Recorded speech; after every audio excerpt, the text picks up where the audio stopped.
باوقار علماء کرام، معزز سامعین کرام، میرے بزرگوں اور دوستوں، السلام علیکم ورحمۃ اللہ تعالی وبرکاتہ۔ الحمد لولیہ کما یحب ویرضی، والصلاۃ والسلام علی نبیہ المرتضی وعلی آلہ واصحابہ اولیاء الہدی، اما بعد فاعوذ باللہ من الشیطان الرجیم، بسم اللہ الرحمن الرحیم۔ الا ان اولیاء اللہ لا خوف علیہم ولا هم يحزنون الذین آمنوا وكانوا يتقون، صدق اللہ العظیم۔ آئیے ہم اور آپ سب سے پہلے حضور سرور کائنات، فخر موجودات، باعث تخلیق کائنات، احمد مجتبیٰ محمد مصطفیٰ صلی اللہ علیہ وسلم کی بارگاہ بیکس پناہ میں درود و سلام کا ہدیہ پیش کریں اور پڑھیں اللہم صلی علی سیدنا و مولانا محمد معدن الجود والکرم وآلہ الکرام وابنہ الکریم وبارک وسلم صلاۃ و سلام علیک یا رسول اللہ صلی اللہ تعالی علیہ وسلم۔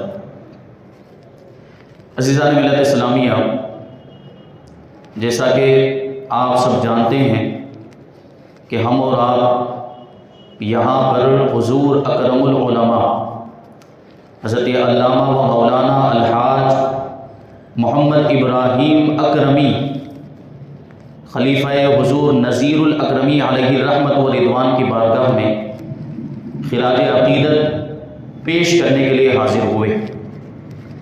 اللہ تبارک و تعالی ہماری اس حاضری کو اپنی بارگاہ میں قبول فرمائے اور اس محفل کو ہمارے لیے آخرت میں ذریعہ نجات بنائے، اور جو کچھ بھی بیان ہو اس پر ہم سب کو عمل کرنے کی توفیق عطا فرمائے۔ عزیزان ملت اسلامیہ، ایک عالم جو باعمل ہوتا ہے وہ اللہ کا محبوب اور پسندیدہ بندہ ہوا کرتا ہے، اللہ کے نیک بندوں میں اس کا شمار ہوتا ہے۔ اور یہ بات آپ ذہن نشین کر لیں کہ ایک ولی کی سب سے بڑی کرامت اس کا تقوی اور پرہیزگاری ہے۔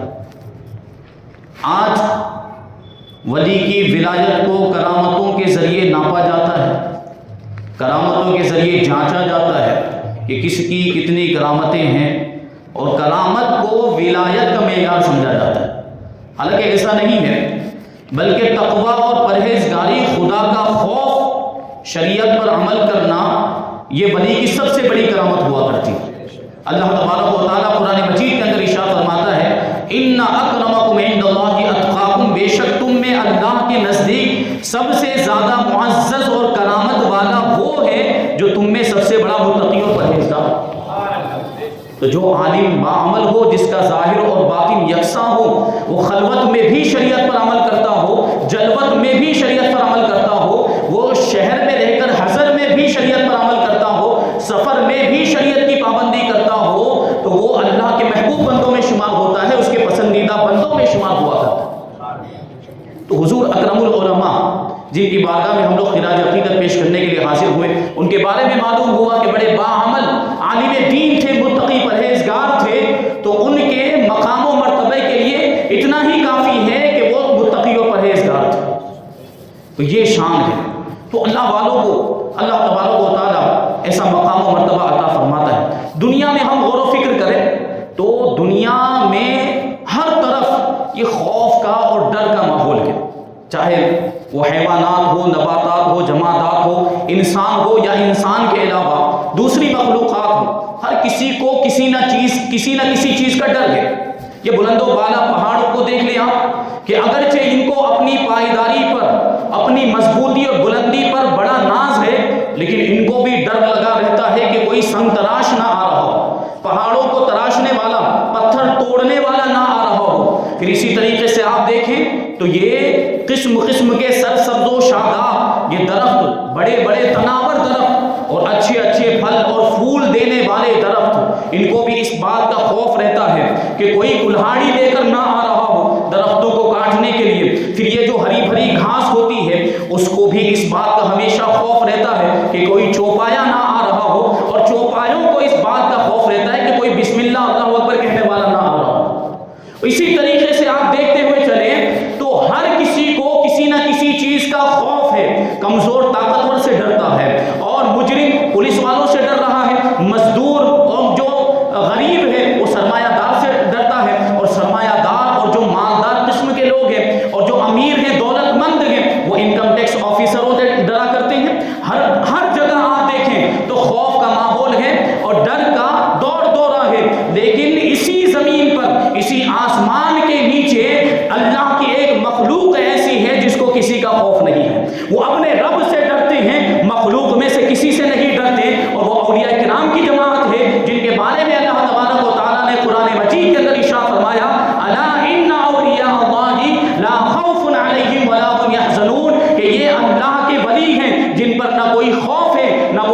غمگین ہوں گے. سارے لوگ، ساری مخلوقات، حیوانات، نباتات، جمادات سب ڈر رہے ہیں، لیکن اللہ کے ولیوں کی شان یہ ہے کہ وہ کسی سے ڈرتے نہیں، کیونکہ وہ اپنے رب سے ڈرتے ہیں، اور جو اپنے رب سے ڈرتا ہے پھر وہ کسی سے نہیں ڈرتا ہے.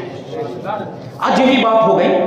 آج یہ خوف کا ماحول بنایا جا رہا ہے، غیروں کی طرف سے خوف مسلط کیا جا رہا ہے، ہمیں ڈرانے کی کوششیں کی جا رہی ہے، یہ موب لنچنگ ہو رہی ہے اور ہم ڈرے جا رہے ہیں، ہم اس کا شکار بھی ہوتے جا رہے ہیں، ان کے مقصد کو ہم کامیاب کرتے ہوئے نظر آ رہے ہیں. اس پر بہرحال میں پھر آؤں گا. تو اللہ والے جو ہوتے ہیں ان پر کسی چیز کا خوف نہیں ہوتا، وہ اپنے رب سے ڈرتے ہیں، پھر کسی دنیا دار سے نہیں ڈرتے، وہ کسی مخلوق سے نہیں ڈرتے. یہ اللہ والوں کی شان ہوتی ہے. آیت کریمہ کے اندر دو چیزیں بیان کی گئی ہیں، ایک ہے خوف اور دوسری ہے حزن. خوف جس کو ہم ڈر سے تعبیر کرتے ہیں، اور حزن جس کو اردو میں رنج و غم کہا جا سکتا ہے. خوف کا تعلق آنے والے زمانے سے ہوتا ہے. مستقبل کے اندر ہونے والی کسی چیز کا اگر اندیشہ ہو تو اس کے لیے ڈر کا لفظ استعمال کیا جاتا ہے، اس کے لیے خوف کا لفظ استعمال کیا جاتا ہے. مثال کے طور پر اگر ہمیں کسی دشمن کا خوف ہے یا کسی درندے جانور کا خوف ہے تو ہم اس کے لیے ڈر کا لفظ استعمال کرتے ہیں، ہم اس کے لیے خوف کا لفظ استعمال کرتے ہیں. اور یہ جو چیز ہوتی ہے اس کا تعلق مستقبل سے ہوتا ہے، آنے والے زمانے سے ہوتا ہے، کیونکہ ابھی تو اس نے ہمیں نقصان نہیں پہنچایا، اس جانور نے یا دشمن نے، وہ مستقبل میں نقصان پہنچائے گا، اس کا ابھی سے خوف ہو رہا ہوتا ہے. بہرحال خوف اور ڈر کا تعلق آنے والے زمانے سے ہوتا ہے، اور حزن اور رنج و غم کا تعلق گزرے ہوئے زمانے سے ہوتا ہے، ماضی سے ہوتا ہے. جیسے مثال کے طور پر کسی کے بچے کا انتقال ہو گیا، کسی کے لڑکے کا انتقال ہو گیا تو اسے صدمہ لاحق ہوتا ہے، اسے رنج و غم کا سامنا ہوتا ہے، وہ دکھی ہو جاتا ہے. تو یہ دکھ اور رنج و غم کا جو تعلق ہے یہ گزرے ہوئے زمانے سے. اللہ تبارک و تعالیٰ نے ان دونوں چیزوں کے تعلق سے اولیاء کرام سے ان کی نفی کرتے ہوئے ارشاد فرمایا کہ اولیاء کرام کو نہ کسی چیز کا خوف ہے نہ وہ غمگین ہوں گے. تو اس کا مطلب اور اس کا نتیجہ یہ نکلتا ہے کہ اللہ کے جو ولی ہوتے ہیں نہ ان کو گزرے ہوئے زمانے کی کسی چیز کا غم ہوتا ہے، نہ آنے والے زمانے میں کسی چیز کا انہیں خوف ہوا کرتا ہے. اور دوسرے لفظوں میں یہ کہا جا سکتا ہے کہ اولیاء کرام کو آخرت کی کوئی فکر نہیں ہوتی، آخرت کا انہیں کوئی خوف نہیں ہوتا، کیونکہ وہ اللہ کی فرما برداری کے کام کرتے ہیں، وہ اطاعت کے کام کرتے ہیں. اور جب وہ دنیا سے چلے جائیں گے تو یہ دنیا ان کے لیے ماضی ہو جائے گی، یہ گزری ہوئی ہو جائے گی. اور جب آخرت میں پہنچیں گے تو دنیا سے جانے کا انہیں کوئی غم نہیں ہوگا، کیونکہ دنیا میں رہتے ہوئے وہ اللہ کی اطاعت کرتے ہوئے رہتے ہیں اور اللہ کی فرما برداری کرتے ہیں. کبھی خدا کی نافرمانی کا خیال، کبھی گناہوں کا خیال ان کے ذہن و دماغ میں نہیں آتا. وہ پر امید ہو کر جاتے ہیں، اس یقین کے ساتھ جاتے ہیں کہ اللہ تبارک و تعالیٰ ان کو بلند و بالا مقام عطا فرمائے گا. تو اللہ والے جو ہوتے ہیں ان کو نہ آنے والے زمانے میں کسی چیز کا خوف ہوتا ہے، نہ گزرے ہوئے زمانے میں کسی چیز کا رنج و غم ہوتا ہے. یہ شان اللہ تبارک و تعالیٰ اپنے ولیوں کو عطا فرماتا ہے، اور یہ عظمت اللہ تبارک و تعالیٰ اپنے محبوب بندوں کو عطا فرماتا ہے. اب یہ جو خوف کے بارے میں بتایا گیا کہ اولیاء کرام کسی سے ڈرتے نہیں، اور کون نہیں ڈرتا؟ دنیا کے اندر ہم دیکھیں جو طاقتور ہوتا ہے وہ نہیں ڈرتا، جو کمزور ہوتا ہے وہ ڈرا کرتا ہے. تو اس کا مطلب کیا ہوا کہ اولیاء کرام جو ہے وہ طاقتور ہیں، ان کے پاس طاقت و قوت ہے. جو طاقتور ہوتا ہے وہ ڈرتا نہیں ہے. تو اولیاء کرام کو اللہ تبارک و تعالیٰ نے طاقت و قوت عطا فرمائی ہے، اس لیے وہ کسی سے نہیں ڈرتے. اور کیسی طاقت و قوت عطا فرمائی؟ حضرت ابو ہریرہ رضی اللہ تعالیٰ عنہ سے روایت، بخاری شریف کی حدیث ہے، حدیث قدسی.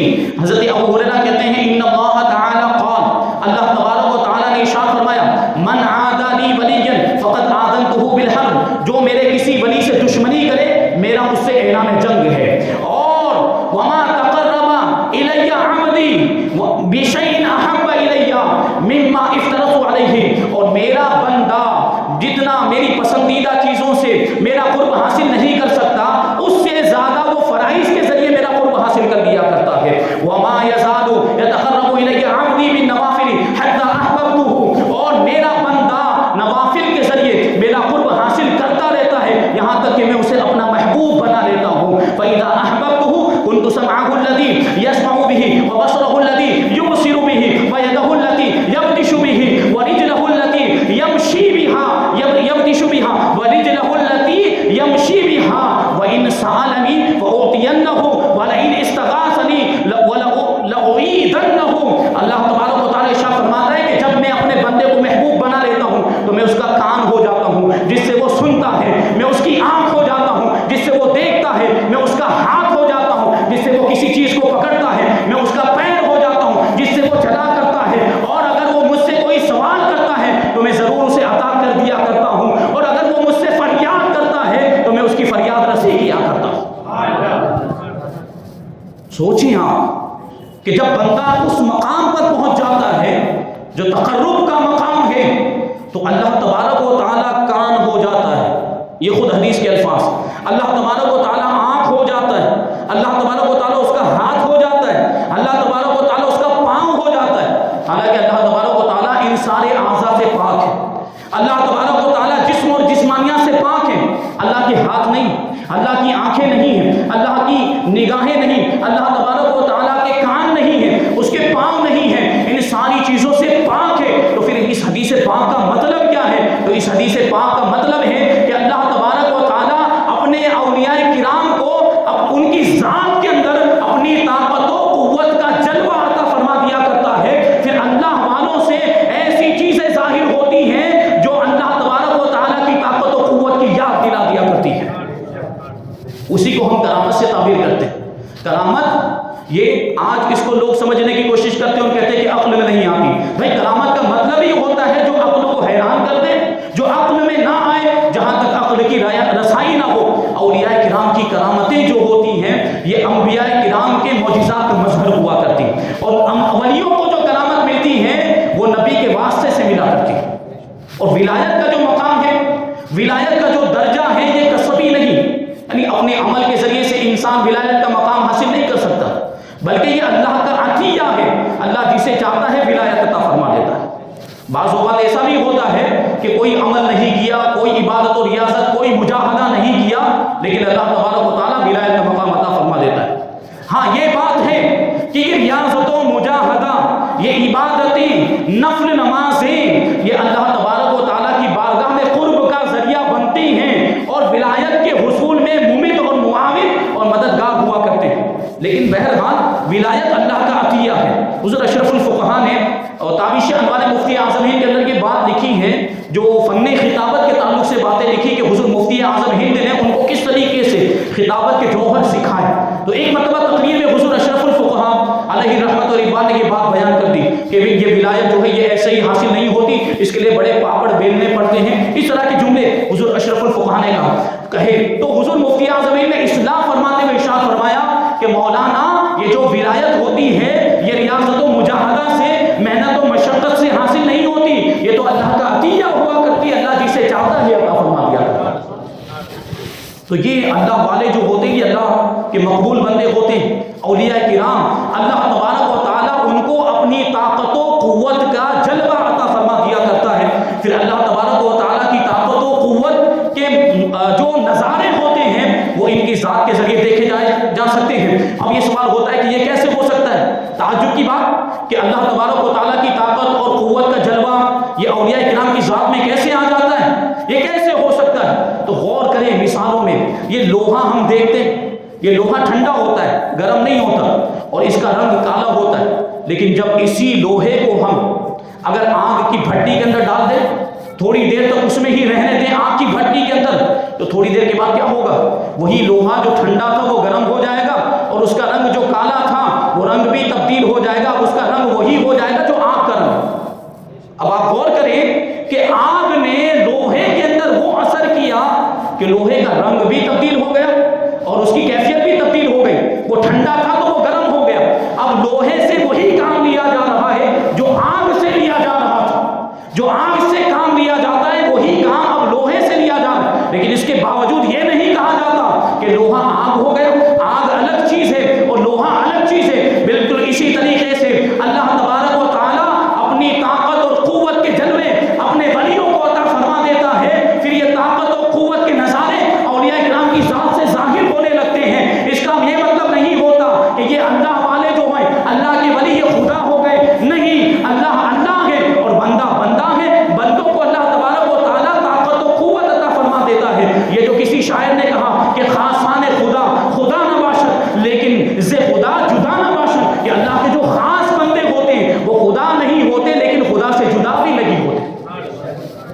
طریقے سے آگ کا رنگ لوہے میں آ جاتا ہے، جس طریقے سے آگ کی گرمی لوہے کے اندر آ جاتی، بالکل بلا تشبیہ و تمثیل اللہ تبارک و تعالیٰ بھی اپنی طاقت و قوت کے جو جلوے ہوتے ہیں وہ اپنی ولیوں کو عطا فرما دیا کرتا ہے۔ تو کیسے؟ اب پتہ چلا کہ جب اللہ تبارک و تعالیٰ اپنے ولیوں کو طاقت و قوت عطا فرماتا ہے تو وہ طاقتور ہوئے، اور جو طاقتور ہوتا ہے وہ کسی سے ڈرتا نہیں ہے، وہ کسی سے خوف زدہ نہیں ہوتا، کسی کا خوف اپنے دل میں نہیں رکھتا، جو طاقتور ہوتا ہے۔ اب جن اللہ والوں کو اللہ تبارک و تعالیٰ نے اپنی طاقت و قوت کے جلوے عطا فرمائے تو ان کا اختیار کیسا ہوگا، ان کا پاور کیسا ہوگا؟ یہی تو وجہ ہے کہ اللہ کے جو ولی ہوتے ہیں ان کی حکمرانی پانی پر بھی ہوتی ہے، ان کی حکمرانی آگ پر بھی ہوتی ہے، ان کی حکمرانی مٹی پر بھی ہوتی ہے، اور وہ ہوا پر بھی حکومت کیا کرتے ہیں۔ جو عناصر اربعہ کہ دنیا جو بنی ہے 4 چیزوں سے بنی، جن کو عناصر اربعہ کہا جاتا ہے، آگ، پانی، مٹی اور ہوا۔ اللہ کے ولی ان چاروں چیزوں پر حکومت کیا کرتے۔ حضرت فاروق اعظم رضی اللہ تعالیٰ عنہ کے زمانے میں ایک پہاڑی آگ نمودار ہوئی، اور وہ آگ بڑھتی ہی جا رہی تھی، یہاں تک کہ لوگوں کو خوف لاحق ہوا کہ کہیں یہ آگ بستیوں کو جلا کر راکھ نہ کر دے۔ تو فاروق اعظم رضی اللہ تعالیٰ عنہ نے حضرت ابو موسیٰ اشعری یا حضرت تمیم داری رضی اللہ تعالیٰ عنہ کو اپنی چادر مبارک عطا فرمائی، اور ارشاد فرمایا کہ یہ چادر لے کر جاؤ اور اس آگ کو یہ چادر دکھا دینا۔ حضرت ابو موسیٰ اشعری یا جناب تمیم داری رضی اللہ تعالیٰ عنہ اس چادر کو لے کر گئے، اور اس آگ کو، یہ فاروق اعظم کی چادر، دیکھیں کرامت فاروق اعظم کی، وہ چادر جو ہے اس آگ کو دکھائی تو وہ آگ جو تھی وہ پہاڑ کے دامن میں سمٹ گئی، اور پہاڑ کے غاروں میں اندر جانے کے بعد وہ آگ غائب ہو گئی۔ یہ فاروق اعظم رضی اللہ تعالیٰ عنہ کی کرامت، دیکھیں آگ پر بھی حکومت ہے آپ کی۔ حضرت ابو مسلم خولانی کا واقعہ اسی طرح تھا کہ ان کے زمانے میں یمن کے اندر ایک شخص تھا جس کا نام اسود بن قیس تھا، اس نے نبوت کا اعلان کیا، نبوت کا دعویٰ کر دیا۔ اب حضرت ابو مسلم خولانی یمن میں رہتے تھے، اور آپ مرجع خلائق تھے، بہت بڑے عالم دین، بہت بڑے محدث، متقی اور پرہیزگار اور صاحب کرامت ولی بھی تھے۔ تو اس نے سوچا کہ ان سے اگر میں اقرار کروا لوں اپنی نبوت کا تو میرا کام بن جائے گا۔ تو اس نے جبرن آپ سے اپنی نبوت کا اقرار کروانا چاہا، تو آپ نے بڑی حقارت کے ساتھ اس کو ٹھکرا دیا اور اس کا انکار کر دیا۔ اب کیا ہوا؟ یہ اسود بن قیس نے ایک بہت بڑی آگ جلائی، اور جب اس کے شعلے بلند ہوئے تو حضرت ابو مسلم خولانی رضی اللہ تعالیٰ عنہ کو اس آگ میں ڈال دیا۔ اب حضرت ابو مسلم خولانی رضی اللہ تعالیٰ عنہ آگ کے اندر ہیں، کلمہ شہادت پڑھتے جا رہے ہیں، اور آگ کے اندر ٹہلتے جا رہے ہیں، یہاں تک کہ آگ جو تھی وہ جل کے راکھ ہو گئی، بجھ گئی، اور حضرت ابو مسلم خولانی رضی اللہ تعالیٰ عنہ کے بدن تو کیا، آپ کے کپڑے پر آگ کا ایک داغ بھی موجود نہیں تھا۔ یہ اللہ والے ہوتے ہیں کہ آگ بھی ان کے بدن کو نہیں جلاتی، بلکہ ان کے بدن پر جو کپڑا ہوتا ہے آگ اس کو بھی نقصان نہیں پہنچاتی۔ یہ اللہ والوں کی حکومت آگ پر بھی ہوا کرتی ہے۔ یہ شان، یہ مقام و مرتبہ، جب ابو مسلم خولانی کا یہ حال دیکھا کہ آگ نے ان کو کچھ نقصان نہیں پہنچایا تو اسود بن قیس گھبرا گیا، بلکہ آپ کی دہشت سے خوف زدہ ہو گیا، اور جب اپنا کام بنتا ہوا نظر نہیں آیا تو آپ کو اس نے یمن سے نکال دیا۔ اب حضرت ابو مسلم خولانی جو تھے وہ وہاں سے ہجرت کر کے مدینہ منورہ آ گئے۔ روایتوں میں آیا کہ فاروق اعظم رضی اللہ تعالیٰ عنہ کا دور تھا، فاروق اعظم کو جب پتہ چلا تو آپ نے ان کو بلایا، ان سے ملاقات کی، ان کی زیارت کی، اور فاروق اعظم رضی اللہ تعالیٰ عنہ نے ارشاد فرمایا کہ خدا کا شکر ہے کہ اس نے مجھے اس وقت تک زندہ رکھا کہ میں نے اپنے نبی کے ایک ایسے اپنی نبی کے امت میں سے ایک ایسے شخص کو دیکھ لیا جس کو حضرت ابراہیم خلیل اللہ کی طرح آگ میں ڈالا گیا اور وہ زندہ و سلامت رہا۔ تکبیر، رسالت، اہل سنت۔ یہ اللہ والوں کی شان کہ آگ پر بھی حکومت کیا کرتے، آگ بھی ان کو کچھ نقصان نہیں پہنچاتی۔ عناصر اربعہ کی بات چل رہی، اب پانی کو لیتے ہوئے چلیں، پانی پر کیسی حکومت کرتے ہیں؟ یہی حضرت فاروق اعظم رضی اللہ تعالیٰ عنہ، آپ نے جب مصر فتح ہوا تو حضرت عمرو بن عاص رضی اللہ تعالیٰ عنہ کو وہاں کا گورنر بنایا۔ اب وہاں کے جو لوگ تھے وہ آئے حضرت عمرو بن عاص رضی اللہ تعالیٰ عنہ کی بارگاہ میں اور کہنے لگے کہ یہ جو دریائے نیل ہے مصر کے اندر، یہ دریائے نیل کا معاملہ یہ ہے کہ ہر سال ہمیں ایک نوجوان لڑکی کو، ایک دوشیزہ کو تیار کر کے دلہن بنا کر بلی چڑھانا پڑتا ہے، اس کی بھینٹ چڑھانی پڑتی ہے، اس دریا میں ڈالنا پڑتا اور اس کی وجہ سے بڑی تکلیفوں کا اور پریشانیوں کا سامنا کرنا پڑتا ہے۔ حضرت عمرو بن عاص رضی اللہ تعالیٰ عنہ نے ارشاد فرمایا کہ اللہ تبارک و تعالیٰ جو ارحم الراحمین ہیں اور ہمارے آقا حضور رحمت عالم صلی اللہ علیہ وسلم جن کو اللہ نے رحمت للعالمین بنا کر بھیجا، ان کا دین اسلام ایسے ظالمانہ رواج اور ایسی ظالمانہ رسم کی ہرگز اجازت نہیں دیتا۔ تم ٹھہرو، انتظار کرو، میں امیر المؤمنین کی بارگاہ میں خط لکھتا ہوں، وہاں سے کیا جواب آتا ہے اس کے مطابق عمل کیا جائے گا۔ حضرت عمرو بن عاص رضی اللہ تعالیٰ عنہ نے خط لکھا، فاروق اعظم کی بارگاہ میں قاصد دے کر خط پہنچا۔ فاروق اعظم نے پورا واقعہ پڑھا، پورا ماجرا پڑھا، اور آپ نے بڑے اطمینان و سکون کے ساتھ اس کو پڑھنے کے بعد ایک خط لکھا دریائے نیل کے نام، دریائے نیل کے نام آپ نے خط لکھا۔ اب آپ سوچیں دنیا کا کون سا بادشاہ ہوگا جو دریا کے نام پر خط لکھے؟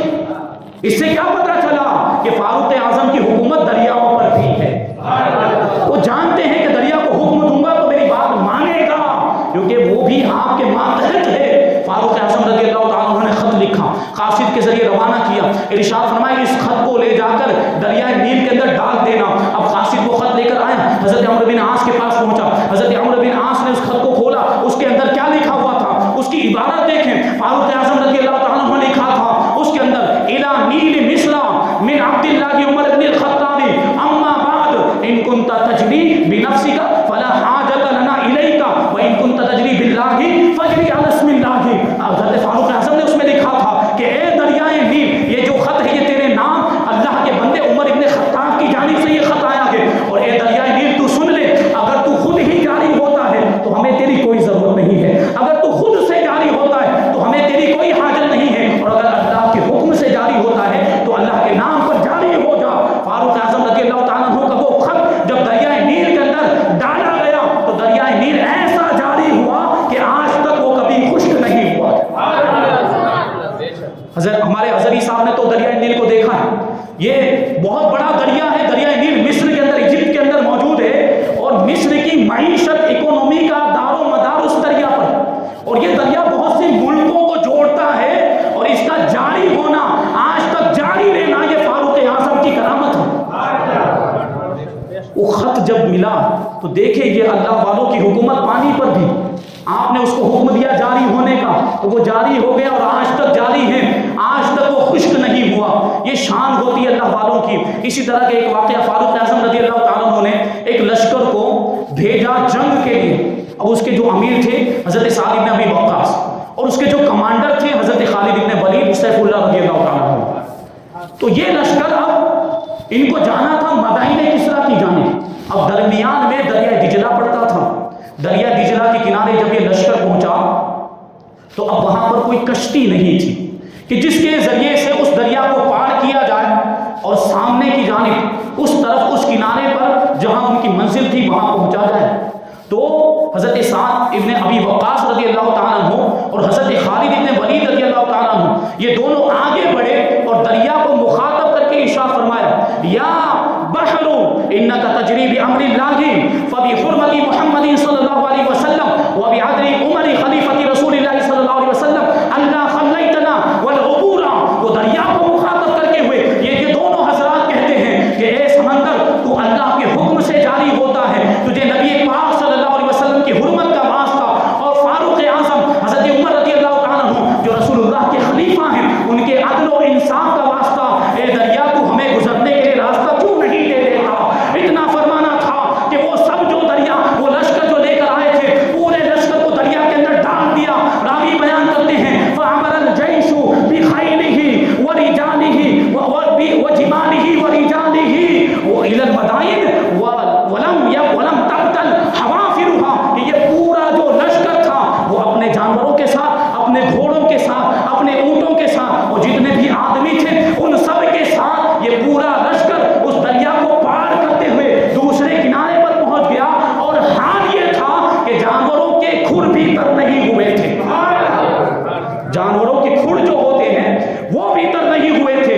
یہ اللہ والوں کی حکومت ہوا کرتی، پانی پر بھی حکومت کیا کرتے ہیں، اور پانی پر وہ چھل بھی لیا کرتے ہیں۔ حضرت جنید بغدادی کا واقعہ جو پانی پر چلا کرتے تھے، یہ شان اللہ والوں کی ہوا کرتی ہے۔ تو یہ دیکھیں پانی پر حکومت، اسی طریقے سے اللہ والے جو ہوتے ہیں زمین پر بھی حکومت فرماتے ہیں۔ فاروق اعظم رضی اللہ تعالیٰ عنہ کی اس طرح کے بہت سارے واقعات۔ ایک مرتبہ فاروق اعظم رضی اللہ تعالیٰ عنہ کے دور بہت سخت زلزلہ. فاروق اعظم رضی اللہ تعالیٰ عنہ اللہ کی حمد و ثنا کرتے رہے کہ یہ زلزلہ ختم ہو جائے. کافی دیر تک یہ دعا کرتے رہے لیکن زلزلہ ختم نہیں ہوا. تو فاروق اعظم رضی اللہ تعالیٰ عنہ نے جلال میں آ کر اپنا درہ زمین پہ مارتے ہوئے ارشاد فرمایا اقرنی الم اعدل علیک فلم فاستقرت من وقتها. فاروق اعظم نے زمین سے ارشاد فرمایا ٹھہر جا، کیا میں نے تجھ پر عدل نہیں کیا؟ کیا میں نے تجھ پر انصاف نہیں کیا؟ راوی بیان کرتے ہیں کہ اسی وقت وہ زمین پرسکون ہو گئی اور جو زلزلہ آیا تھا وہ زلزلہ ختم ہو گیا. پتا کیا چلا کہ زمین پر بھی اللہ والوں کی حکومت، مٹی پر بھی اللہ والوں کی حکومت، اور ہوا پر کیسی حکومت. فاروق اعظم رضی اللہ تعالیٰ عنہ نے ایک لشکر نہاوند کی جانب بھیجا اور اس کا جو سپہ سالار بنایا حضرت ساریہ رضی اللہ تعالیٰ عنہ کو. اب یہ لشکر پہنچ گیا نہاوند جو مدینہ منورہ سے تقریباً 450 کلومیٹر کے فاصلے پر. اب یہ جنگ ہو رہی ہے وہاں پر. فاروق اعظم رضی اللہ تعالیٰ عنہ مسجد نبوی میں منبر پر تشریف فرما خطبہ ارشاد فرما رہے ہیں. وہ اچانک خطبے کے دوران کہتے ہیں یا ساری الجبل، یا ساریہ الجبل، اے ساریہ پہاڑ کی طرف اپنی پشت کو کر لو، پہاڑ کی طرف اپنی پیٹھ کو کر لو. اب یہ فرمایا لوگ تعجب کر رہے ہیں کہ اچانک خطبے کے دوران یہ کیا ارشاد فرما رہے ہیں. 3 دن کے بعد ایک قاصد نہاوند سے آیا جہاں جنگ ہو رہی تھی. قاصد نے آنے کے بعد پورا منظر بیان کیا جنگ کا، پورا واقعہ اور ماجرا بیان کیا کہ کیا کیا ہوا. وہ کہنے لگا کہ ہم کفار سے جنگ کر رہے تھے اور ہم شکست کھاتے جا رہے تھے، ہم ہارتے جا رہے تھے. تو اچانک ہم دیکھتے ہیں کہ کوئی پکارنے والا پکار کر کہہ رہا ہے، کوئی چلانے والا چلا کر کہہ رہا ہے اے ساریہ پہاڑ کی طرف اپنی پشت کو کر لو، پہاڑ کی طرف اپنی پیٹھ کو کر لو. اس آواز کو سننے کے بعد تمام اسلامی لشکر نے اپنی پشت کو پہاڑ کی طرف کر دیا. فہزمہم اللہ، تو اللہ تبارک و تعالیٰ نے ہمارے دشمنوں کو شکست دے دی. اب دیکھیں فاروق اعظم رضی اللہ تعالیٰ عنہ نے مدینہ منورہ میں رہتے ہوئے نہاوند میں جو تقریباً 450 کلومیٹر کے فاصلے پر وہاں تک اپنی آواز کو پہنچا دیا. اور آپ کو معلوم ہونا چاہیے کہ یہ آواز جو پہنچتی ہے یہ ہوا کے ذریعے سے پہنچتی ہے. یہ ہوا کے تموج کے ذریعے سے، ہوا میں جو موجیں ہوتی، جو لہریں ہوتی ہیں، ایک دوسرے سے ہم کو جو آواز ملتی، ایک کی آواز دوسرے تک جو پہنچتی ہے یہ ہوا کے ذریعے سے پہنچتی ہے. اس زمانے میں ریڈیو نہیں تھا، اس زمانے میں ٹیلی فون نہیں تھا، اس زمانے میں موبائل نہیں تھا. ان سارے آلات کے نہ ہونے کے باوجود فاروق اعظم رضی اللہ تعالیٰ عنہ نے اپنی آواز کو 450 کلومیٹر دور تک پہنچا دیا. یہ ہوا پر حکومت تھی، ہوا کو اشارہ ملا تھا. ہوا اشارہ پاتے ہی فاروق اعظم رضی اللہ تعالیٰ عنہ کی آواز کو نہاوند لے کے چلی گئی اور وہاں اسلامی لشکر کو آپ کی آواز کو سنا دیا. تو ہوا پر بھی حکومت، یہ شان ہوتی ہے اللہ والوں کی. بس یہ بتانا چاہتا ہوں کہ طاقت و قوت اللہ تبارک و تعالیٰ کیسی عطا فرماتا ہے اپنے ولیوں کو، اپنے محبوب بندوں کو. اور جو طاقتور ہوتا ہے وہ کسی سے ڈرتا نہیں، وہ کسی کا خوف نہیں کرتا ہے.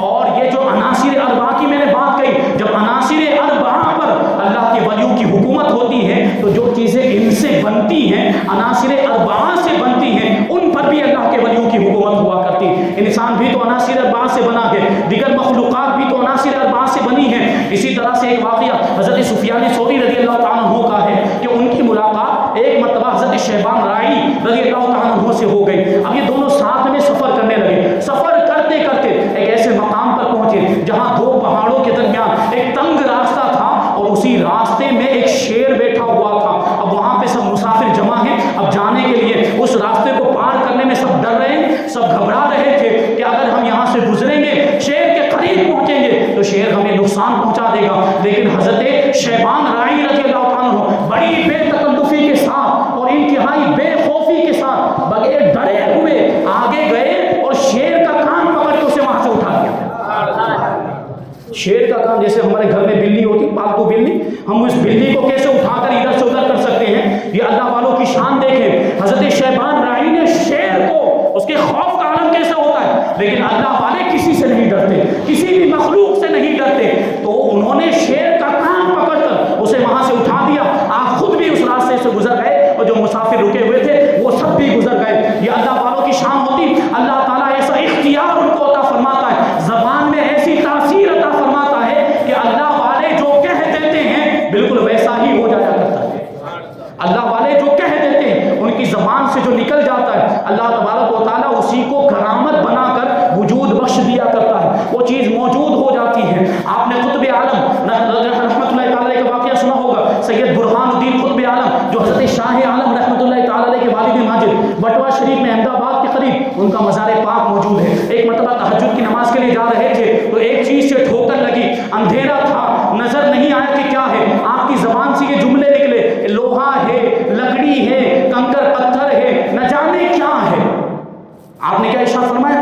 لوہا ہے، لکڑی ہے، کنکر پتھر ہے، نہ جانے کیا ہے۔ اب اللہ والے کی زبان سے نکلا تھا، اللہ کے ولی کی زبان سے نکلا تھا، وہ چیز جس سے آپ کو ٹھوکر لگی تھی، یہ ساری صفتیں اس کے اندر پیدا ہو گئی۔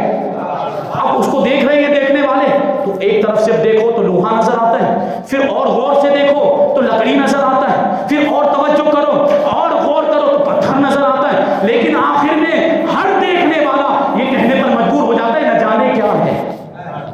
یعنی ساری خوبیاں، پتھر ہونے کی خوبی بھی آ گئی، لوہا ہونے کی خوبی بھی آ گئی، لکڑی ہونے کی بھی خوبی آ گئی۔ چلو یہ باتیں تو آپ نے فرمائی تھی، لیکن وہ جملہ جو آگے آپ نے ارشاد فرمایا تھا نہ جانے کیا ہے، اس کی بھی تاثیر ظاہر ہوئی کہ ہر دیکھنے والا آخر میں یہی کہنے پر مجبور ہو جاتا ہے کہ نہ جانے کیا ہے۔ اور اس کا ٹکڑا کاٹ کے آپ کو معلوم ہونا چاہیے، لندن کے سائنسٹسٹ بھی لے کر گئے تھے، سائنسداں بھی اس کا ٹکڑا کاٹ کے لیبورٹری میں جانچنے کے لیے لے کر گئے تھے کہ معلوم کریں کہ یہ حقیقت میں کیا ہے۔ تو انہوں نے بڑا جانچا، اس کو بڑا آلات اور مشینوں کے اندر رکھ کر اس کا جو ہے معائنہ کیا، اس کا تجزیہ کیا، اینالیسس کیا، لیکن اتنا سارا مشاہدہ کرنے کے باوجود، اتنا سارا تجزیہ اور اینالیسس کرنے کے باوجود وہ سائنسداں بھی یہ کہنے پر مجبور ہو گئے کہ نہ جانے کیا ہے۔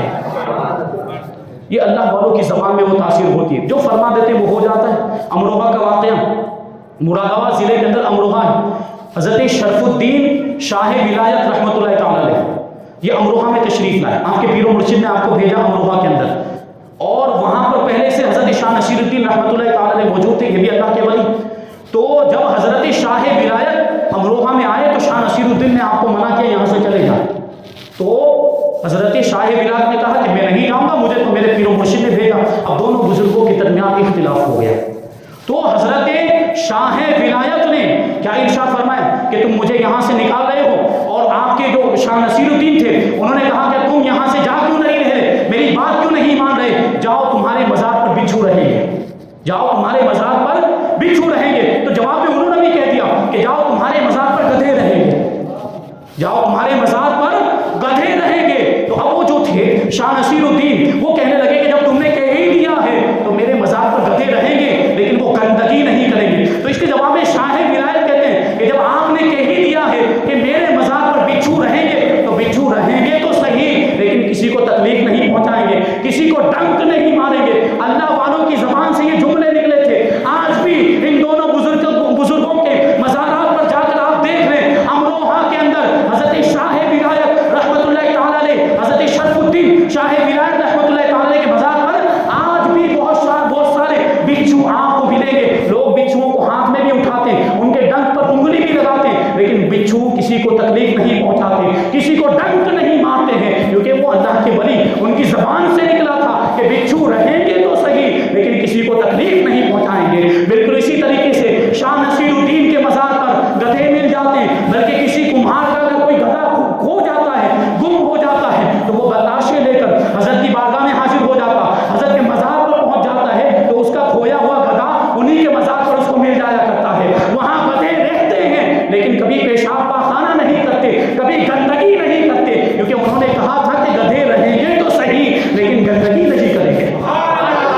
یہ اللہ والوں کا پاور، یہ طاقت و قوت اللہ تبارک و تعالیٰ اپنے ولیوں کو عطا فرماتا ہے۔ پھر وہ مخلوق میں کسی سے نہیں ڈرتے، وہ اپنے رب سے ڈرتے ہیں۔ لیکن آج ماحول یہ ہو گیا کہ خوف پیدا کیا جا رہا ہے، لوگوں کو خوف زدہ کیا جا رہا ہے۔ اور بڑے افسوس کی بات ہے بعض علماء بھی اسٹیج پہ کھڑے ہو کر منبر رسول پر بیٹھ کر بزدلی کی باتیں کرتے ہیں، لوگوں کو ڈراتے ہیں، مسلمانوں کو ڈراتے ہیں، کفار کی طرف سے خوف دلاتے ہیں کہ موب لنچنگ ہو رہی ہے، سنبھل کے رہا جائے، سفر نہ کیا جائے، یہ نہ کیا جائے، یہ نہ ہو۔ یہ بزدلی کی باتیں ہو رہی، جبکہ حوصلہ افزائی کی باتیں ہونی چاہیے، ایمان کو مضبوط کرنے کی بات ہونی چاہیے۔ جب ہمارا ایمان مضبوط ہو جائے گا تو ہمیں کسی سے ڈرنے کی ضرورت ہی نہیں رہے گی۔ تو خوف کی کیفیت نہ ہو، بلکہ ہمت بڑھائیں، اپنی حوصلہ بڑھائیں کہ سامنے کوئی بھی آ جائے ہم اس کا مقابلہ کرنے کے لیے تیار ہیں۔ ہم اللہ کے ولیوں کے ماننے والے، اللہ والوں کو کسی کا خوف نہیں ہوتا، اللہ والے کسی مخلوق سے نہیں ڈرتے، چاہے دنیا کو کوئی بادشاہ آ جائے، کوئی لیڈر آ جائے، کوئی نیتا آ جائے، کوئی طاقتور آ جائے، کوئی نقصان پہنچانے والا آ جائے، کوئی دشمن آ جائے،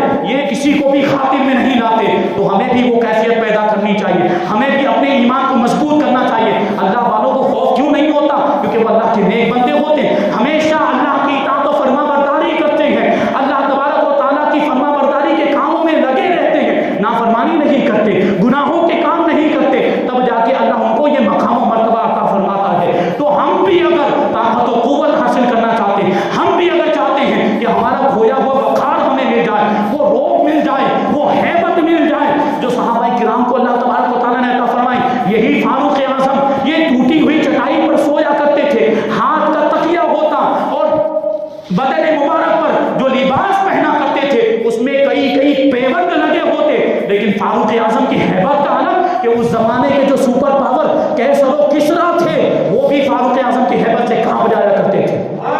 تو یہ کس چیز کی طاقت؟ یہ ایمان کی طاقت تھی، یہ ایمان کی قوت تھی، اور اللہ تبارک و تعالیٰ ایمان کی مضبوطی کی وجہ سے روب و دبدبا عطا فرما۔ آج ہمارا ایمان کمزور ہو گیا، آج ہم گناہوں میں مبتلا ہو گئے۔ ایسا کون سا گناہ نہیں ہے جو آج ہمارے معاشرے میں نہیں پایا جاتا؟ آج ہمارے نوجوان کو دیکھیں، طرح طرح کے گناہوں میں مبتلا ہے، ہر گناہ کو ہم نے آزمایا ہوا ہے، اور طرح طرح کی بے حیائیاں اور فحاشیاں، برائیاں ساری ہمارے معاشرے کے اندر پائی جا رہی ہے۔ اب بتائیے، اب لوگ ہم کو ڈرائیں گے نہیں تو کیا ہوگا؟ ہم کو خوف زدہ نہیں کریں گے تو کیا ہوگا؟ اور خوف زدہ کرتے اور ہم خوف زدہ ہو بھی جاتے، کیوں؟ کیونکہ ہمارا ایمان کمزور ہو گیا۔ ایمان کو مضبوط کرنے کی ضرورت ہے۔ آج نمازوں کی پابندی کریں، گناہوں سے بچیں، نیکیوں کے کام کریں، تو اللہ تبارک و تعالیٰ ہمارے ایمان کو مضبوط فرمائے گا۔ یہ اعمال کی کمی کی وجہ سے ایمان میں کمزوری آتی، جب ایمان مضبوط ہو جائے گا تو پھر ہم کسی سے ڈریں گے نہیں، پھر ہم کسی کا خوف نہیں کریں گے۔ آج حوصلہ اور ہمت رکھنے کی ضرورت ہے، اور یہ اپنے اندر یہ ایسا کردار اور ایسا اخلاق اپنائیں، سیرت نبوی کو پڑھیں، رسول اللہ صلی اللہ علیہ وسلم کے اخلاق کو اپنائیں، صحابہ کرام کی زندگیوں کو پڑھیں، مجاہدین اسلام کی زندگیوں کو پڑھیں، ان کا عمل کیسا تھا، ان کا کردار کیسا تھا، ہر میدان میں اللہ تبارک و تعالیٰ ان کو کامیابی عطا فرماتا۔ اس کی وجہ کیا تھی؟ اس پر غور کریں، پھر اس کو اپنانے کی کوشش کریں، تو یہ سارے لوگ جو ہمیں ڈرانے کی کوشش کر رہے ہیں، ہم کسی سے بھی خوف زدہ نہیں ہوں گے، ہم کسی سے بھی نہیں ڈریں گے۔ اور یہ ہمت پیدا کرنے کی ضرورت، بزدلی کو دور کریں، بزدلی کو دور کریں، اپنے دلوں سے ڈر کو دور کریں اور خوف کو دور کریں۔ ورنہ کیا، اگر ہم بزدل بن کے بیٹھ گئے اور ہم یہ سوچتے رہ گئے کہ ہمیں تو نہیں کہیں جانا اور کہیں سفر بھی نہیں کرنا، تو عزیزان ملت اسلامیہ بتائیے کہ اگر یہ غیر قوم ہم پر حملہ کر دیتی ہے بالفرض، اگر ہمیں مارنے کے لیے آتی ہے، تو کیا ہم خوشی خوشی مر جائیں گے؟ مقابلہ تو کریں گے نا، مقابلہ تو کریں گے ہم، تو دفاع تو کرنا ہی پڑے گا، ڈیفینس تو کرنا ہی پڑے گا۔